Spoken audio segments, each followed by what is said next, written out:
আসসালামু আলাইকুম। ওয়ালাইকুম আসসালাম। আসসালামু আলাইকুম। এইসব দেখি এইসব পাওয়া যাবে না, এটা হচ্ছে হারাম।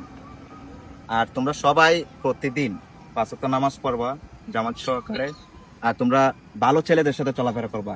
আর এই সিগারেট খাওয়া যাবে না, এটা হারাম। এগুলা খাওয়া যাবে না, বুঝতে পারছো? জি। আর সবাই ভালো থাকবা, আর আমার জন্য দোয়া করবা, তোমাদের জন্য দোয়া করি। তো আসি, ভালো থেকো তোমরা। ওয়ালাইকুম সালাম। হুজুরে তো ঠিক কইছে, আমরা নামাজ কালাম পড়ি না। না, কালকে থেকে আল্লাহর ইবাদত করতে হইব। না, ইবাদত অবশ্যই হ্যাঁ, করতে আর হবে। ধূমপান স্বাস্থ্যের জন্য ক্ষতি করতে যে কইছে এইটা তো ঠিক হই। কে স্বাস্থ্যের জন্য ক্ষতিকর? তাইলে হুজুরে কইছে।